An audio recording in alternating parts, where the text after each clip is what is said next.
যে আল্লাহ রাব্বুল আলামিন 3 দফায় আমাদের তাকদীর লিখেছেন, 3 দফায়। প্রথম দফা হচ্ছে আসমান এবং জমিন। আসমান বলতে আমি বোঝাচ্ছি শুধুমাত্র এই গ্যালাক্সি গুলো নয়, 7টা আসমানে যত কোটি কোটি গ্যালাক্সিস আছে, সমস্ত গ্যালাক্সিস।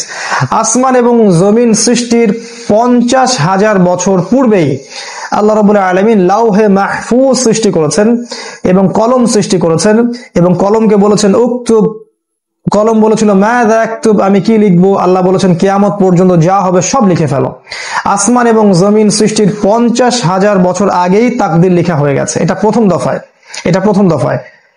এর মধ্যে কিছু বিষয় আছে যেগুলো ঝুলন্ত, সেটা নিয়ে আমরা আজকে কথা বলছি না। কিছু বিষয় আছে যেগুলো দোয়া দিয়ে, ভালো আমল দিয়ে পরিবর্তন হতে পারে, সেটা আলাদা বিষয়।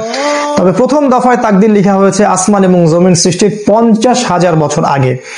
দ্বিতীয় দফায় তাকদীর লেখা হয়েছে প্রত্যেক আদম সন্তান যখন মায়ের গর্ভে থাকে, যখন তার বয়স হয় 4 মাস 10 দিন বা 120 দিন বা 4 মাস, যখন তার ভ্রূণের বয়স হয় এবং সেটা আলাকা থেকে মুদগা এবং একটা শেপের মধ্যে চলে আসে, আল্লাহ রাব্বুল আলামিনের পক্ষ থেকে ফেরেশতা আসেন, রূহ নিয়ে আসেন এবং সেটাকে ফুঁকে দেন।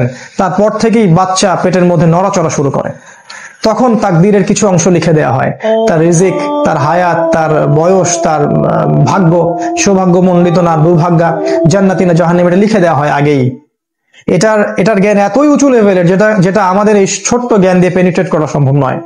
রাসূল সাল্লাল্লাহু আলাইহি ওয়াসাল্লাম এটাও বলেছেন, একজন ব্যক্তি আমল করতে থাকে, এত ভালো আমল করতে থাকে যে মনে হয় সে জান্নাতে চলে যাবে, তার এবং জান্নাতের মাঝে 1 বিঘত জায়গা ফাঁকা থাকে, কিন্তু তার তাকদীরের লিখন তার উপরে বিজয়ী হয় এবং সে জাহান্নামীদের মতো কাজ করা শুরু করে দেয় এবং শেষমেশ সে জাহান্নামে পতিত হয়। আবার কোনো ব্যক্তি জাহান্নামীদের মতো কাজ করতে থাকে, করতে করতে করতে করতে মনে হয় যে তার এবং জাহান্নামের মাঝখানে 1 বিঘত জায়গা ফাঁকা আছে, কিন্তু তাকদীরের লিখা তার উপর বিজয়ী হয় এবং সে আবার ভালো কাজ করতে থাকে। এক পর্যায়ে আল্লাহ পাক তাকে জান্নাতে প্রবেশ করেন।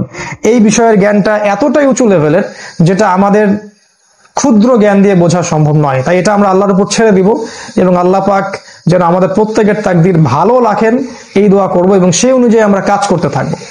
কারণ ওয়ালাইসা লিল ইনসান ইল্লা মা সা, আল্লাহ পাক বলেছেন মানুষ তার চেষ্টার বাইরে কিছুই পাবে না।